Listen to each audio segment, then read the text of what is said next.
আজ কিন্তু modern হিস্ট্রির class নিয়ে তোমাদের কাছে চলে এসেছি। এখানে যত ধরনের রিভল্ট হয়েছিল সেই নিয়ে ক্লাসটা আজকে হবে। পুরো ভিডিওটা দেখো, দেখবে খুব ভালো লাগবে এবং তোমাদের কাছে প্রচুর ইনফরমেশান যেগুলো যে কোনো গভর্নমেন্ট এক্সামের জন্য যথেষ্ট। এবং তোমরা অবশ্যই বলবো ভিডিওটা স্কিপ করো না, পুরো দেখো এবং আমার চ্যানেলটা ভালো লাগলে সাবস্ক্রাইব এবং শেয়ার করো, আর লাইক করতে কিন্তু ভুলো না। 1857 রিভল্ট সম্বন্ধে আমরা সবাই জানি, কিন্তু 1857 আগে যেসব রিভল্ট ব্রিটিশদের এগেনস্টে হয়েছিল সেগুলো সম্বন্ধে কি আমরা জানি? বলুন তাহলে জেনে নেওয়া যাক সেই রিভল্টগুলোর কারণ, কোথায় ঘটেছিল এবং তার ফলাফল সম্বন্ধে। এই আপরাইজিংগুলিকে তিনটি ভাগে ভাগ করা যায়। প্রথমটি হলো সিভিল আপরাইজিং, দ্বিতীয়টি হলো ট্রাইবাল আপরাইজিং, তৃতীয়টি হলো প্রেজেন্ট মুভমেন্ট। আজকে আমরা এই ভিডিওতে যা নিয়ে আলোচনা করবো সেটা হলো সিভিল আপরাইজিং। চলুন জেনে নেওয়া যাক এর কারণগুলি। এই কারণগুলি হলো ব্রিটিশদের rapidly change in economy, administrative and land revenue system. অনেক জমিদার ও পলিগাররা তাদের কন্ট্রোল হারিয়েছিল ল্যান্ডের ওপর এবং রেভিনিউর ওপর। এছাড়াও ব্রিটিশদের যে ইন্ডাস্ট্রি তৈরি হয়েছিল কিন্তু ক্ষতি হয়েছিল ভারতের কুটির শিল্প বা হ্যান্ডিক্রাফট ইন্ডাস্ট্রির।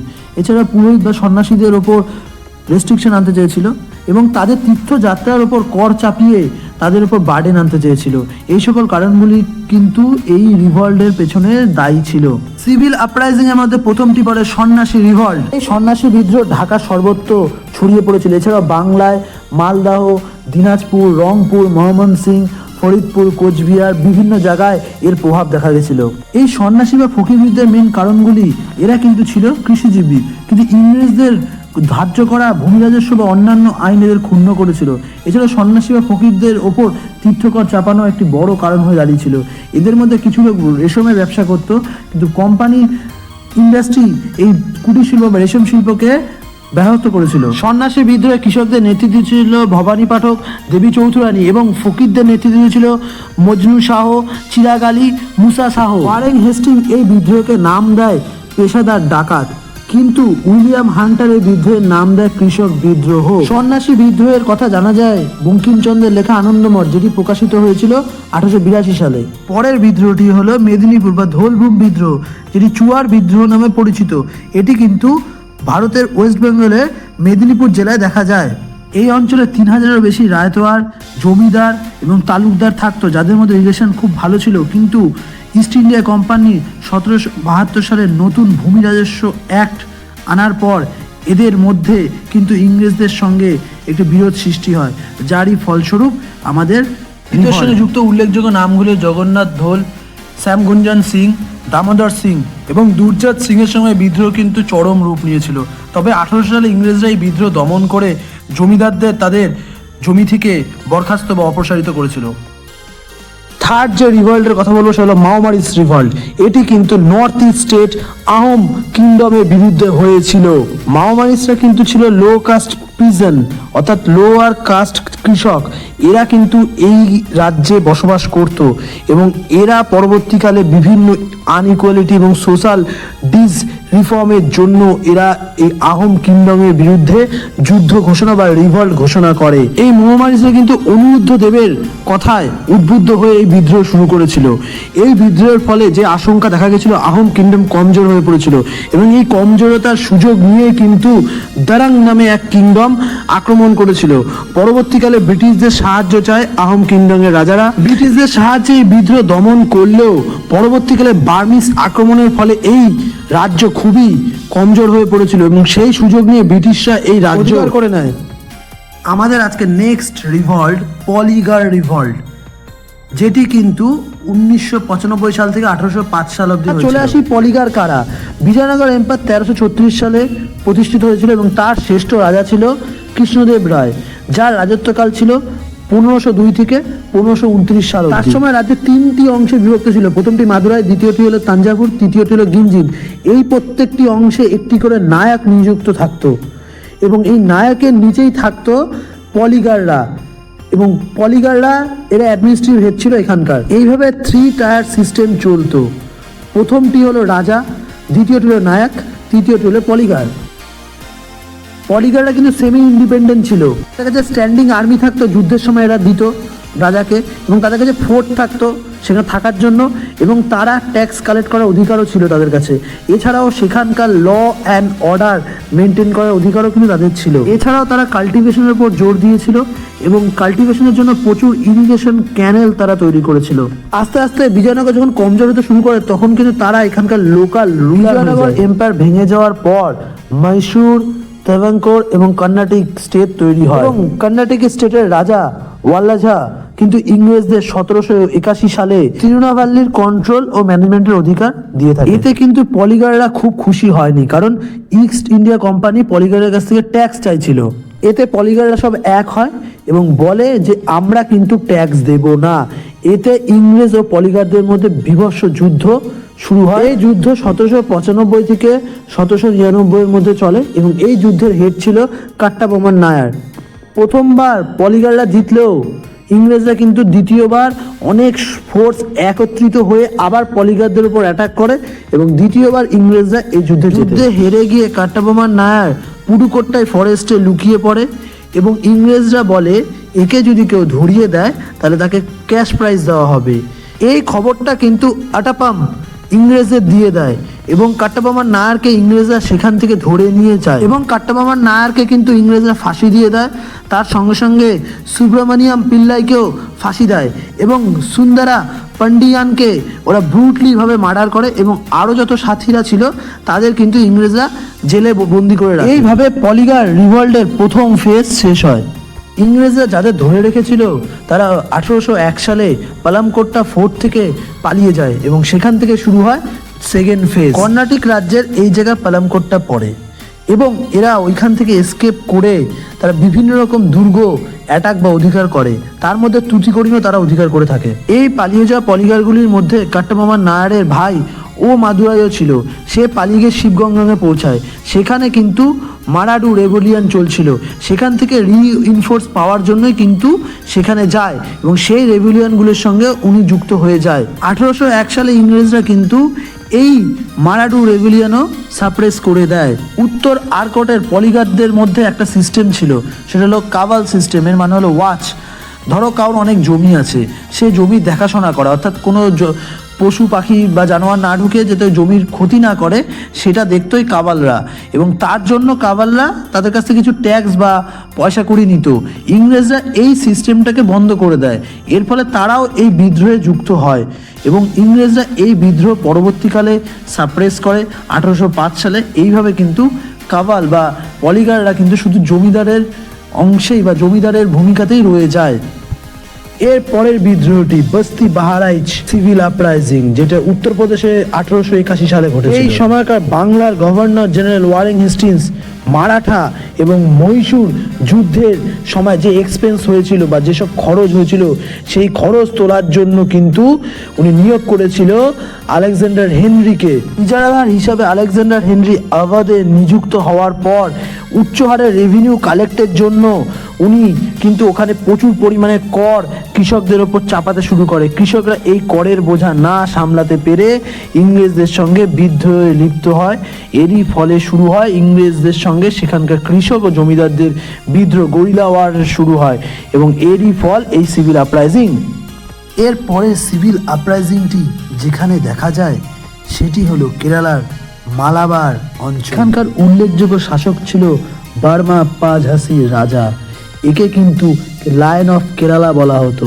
ইনি কোট্টাম অঞ্চলে রাজত্ব করতেন। ইনি কিন্তু হায়দার আলী এবং টিপু সুলতান দুজনকেই কিন্তু কোট্টামে আসতে রুখেছিল এবং পরবর্তীকালে ইংরেজদের সঙ্গেও তার বিরোধিতা বা বিরোধ বাঁধে। আর ইঙ্গ মহীশূর যুদ্ধের সময় ইংরেজরাই কোট্টামকে তার রাজত্বের অধীনে করতে চায়, কিন্তু তারা বুঝতে পারে এই পাঁচহাসি রাজা থাকাকালীন এটি অসম্ভব। তাই তার দাদা বীর বার্মাকে এবং রাজা বার্মাকে ইংরেজরা বলে কৃষকদের কাছ থেকে চড়া পরিমাণ রেভিনিউ কালেক্ট করতে হবে। বীর বার্মা সেই ইংরেজদের চাপে কৃষকদের উপর প্রচুর পরিমাণে ট্যাক্স চাপাতে শুরু করে এবং কৃষকরা এই ট্যাক্স না দিতে পারলে তাদের ওপর বীর বার্মা অত্যাচার এবং পুলিশদের দ্বারা গ্রেপ্তার শুরু করে। এই কৃষকরা অতিষ্ঠ হয়ে তখন আমরা বীর পাসি রাজার কাছে কৃষকরা যায় এবং বীর পাসি রাজা এই ইংরেজ এবং তার দাদার বিরুদ্ধে বিদ্রোহ শুরু করে। এই রাজার নেতৃত্বে 1793 সালে গরিলা ওয়ারফেয়ার শুরু হয় এই যুদ্ধে পাঁচহাসি রাজা জিতে যাওয়ার পর ইংরেজের সঙ্গে পিস ট্রিটি সাইন করে। কিছু বছর শান্তি থাকলেও কিছুদিন পর সিনিয়রকে নিয়ে ইংরেজদের সঙ্গে আবার যুদ্ধ শুরু হয় এবং এই যুদ্ধ সামলাতে পারসিক রাজা এক বিশাল নায়ার তৈরি করে। সেই নায়ারে কিন্তু শুধু হিন্দু মুসলিম ছিল না, সেখানে পাঠানও ছিল এবং টিপু সুলতান দ্বারা বহিষ্কৃত করা কিছু সেনাও এই নায়ার সেনার মধ্যে ছিল। ১৮০৫ সালে এই বিদ্রোহে পাঁচহাসি রাজার মৃত্যু হলেও এই বিদ্রোহ দমন করতে ইংরেজদের কিন্তু খুব কাঠখড় পোড়াতে হয়েছিল এবং অবশ্যই ইংরেজরা বিদ্রোহ দমন করেছিল। পরবর্তী সিভিল আপরাইজিংটি হলো আওয়াধ সিভিল আপরাইজিং, যেটি উত্তরপ্রদেশে ১৭৯৯ সালে শুরু হয়। প্রথম দিকে ইংরেজরা ওয়াজিদ আলী খানকে আওয়াধের নবাব ঘোষণা করলেও পরবর্তীকালে উনি যখন আওয়াধের নবাব হয় উনি নিজস্বভাবে তার রুল চালাতে থাকে। এতে ইংরেজরা ক্ষুণ্ণ হয় এবং ১৭৯৯ সালে তার কাকা সাজাদ আলী খানকে এইখানে নবাব ঘোষণা করে। এতে ওয়াজিদ আলী খান খুব ক্ষুণ্ণ হয় এবং তাকে ইংরেজরা যেহেতু বেনারসে পেনশন ভোক্তা হিসেবে পাঠিয়ে দেয়, সে কিন্তু ১৭৯৯ সালে জর্জ ফ্রেডরিক চেরিকে নিমন্ত্রণ করে আহারের জন্য এবং সেখানে তিনি তাকে হত্যা করে এবং তার ওয়াজিদ আলী খানের দুটো গার্ড দুজন ইউরোপিয়ানকে হত্যা করে। এটি কিন্তু ম্যাসাকার অফ বেনারস নামে পরিচিত এবং পরবর্তীকালে উনি সেখান থেকে একটি সৈন্যদল গঠন করে ইংরেজদের বিরুদ্ধে যুদ্ধ শুরু করে এবং যুদ্ধে হেরে গেলে তিনি ওখান থেকে পলায়ন জয়পুরের রাজার কাছে তিনি আশ্রয় নেয় এবং ইংরেজদের আর্থার ওয়েলেসলি কিন্তু জয়পুরের রাজাকে অনুরোধ করে যাতে ওয়াজিদ আলী খানকে তাদের হাতে তুলে দেওয়া হয়। ওয়াজিদ আলী খানকে তুলে দেওয়ার শর্ত দিয়েছিল জয়পুরের রাজা যে তাকে ফাঁসি দেওয়া হবে না অথবা তাকে মুক্তি দিয়ে দিতে হবে। এই শর্তে মেনে নিয়ে ইংরেজদের হাতে তুলে দেয় ওয়াজিদ আলী খানকে। পরবর্তীকালে ইংরেজরা ওয়াজিদ আলী খানকে কলকাতার ফোর্ট উইলিয়ামে বন্ধ করে রাখে কারাগারে। এর পরবর্তী রিভল্টটি হলো ভেলুথাম্পি রিভল্ট, যেটি কেরালায় হয়ে থাকে। আর্থার ওয়েলেসলি ১৮০৫ সালে এইখানে সাবসিডারি অ্যালায়েন্স চালু করলে এখানকার রাজারা উচ্চ হারে ট্যাক্স ও কর দিতে অসামর্থ্য হলে তারা কিন্তু বিদ্রোহ শুরু করে এবং এইখানের বিদ্রোহের নেতৃত্ব দিয়ে থাকে এখানকার দিবান বা পিএম ভেলুথাম্পি। ভেলুথাম্পিকে অ্যাসোসিয়েট করে নায়ার নামে ট্রুপস। ভেলুথাম্পি সবাইকে আহ্বান জানায় কান্ডারা নামে এক জায়গায় গ্যাদারিং হতে এবং মানুষকে বলে অস্ত্র হাতে তুলে নিয়ে ইংরেজদের বিরুদ্ধে বিদ্রোহ ঘোষণা করতে। এটি কিন্তু পরবর্তীকালে কান্ডারা প্রোক্লেমেশন নামে পরিচিত এবং পরবর্তীকালে ইংরেজরা কঠোর হস্তে এই বিদ্রোহ দমন করে এবং এই দমনের ফলে ভেলুথাম্পি ইংরেজদের হাতে ধরা যাতে না পড়ে সেই জন্য নিজে তিনি আত্মহত্যা করে এবং তার মূর্তি পরবর্তীকালে এখানে স্থাপিত করা হয়। পরবর্তী বিদ্রোহটি নর্থ ইস্টে থাকা আহোম কিংডম ও ইংরেজদের মধ্যে যে যুদ্ধ বা বিদ্রোহ ঘটেছিল সেই বিদ্রোহই আজ আহোম রিভল্ট নামে পরিচিত। তোমাদের আগেই কিন্তু আসামে ঘটে যাওয়া মহামারী রিভল্ট সম্বন্ধে বলেছি। এই মহামারীরা ছিল আসামের নিম্ন সম্প্রদায়ের কৃষক। এরা এই আহোম কিংডমের বিরুদ্ধে যুদ্ধ ঘোষণা করেছিল এবং এই যুদ্ধ অনেক দিন চলেছিল। ১৭৯৯ সালে এই যুদ্ধ শেষ হয়। এই যুদ্ধ শেষের পর আহোম কিংডম কিন্তু খুব কমজোর হয়ে পড়ে। এই কমজোরতার সুযোগ নিয়ে কিন্তু বার্মিসরা আহোম আক্রমণ করে। এই বার্মিস আক্রমণ ঠেকানোর জন্য ইংরেজদের আহোম কিংডম রিকোয়েস্ট করে। আসাম কিন্তু ছিল ইংরেজদের কাছে খুব একটা গুরুত্বপূর্ণ বাফার স্টেট। এই সুযোগ দেখে ইংরেজরা প্রচুর পরিমাণে ট্রুপস আসামের হয়ে বার্মিসদের বিরুদ্ধে লড়তে পাঠায় এবং বার্মিসদের ১৮২৪ থেকে ১৮২৬ ফার্স্ট ইঙ্গো বার্মিস ওয়ারে বার্মাদের হারায় এবং আসামের অধিকার পেয়ে যায় ইংরেজরা।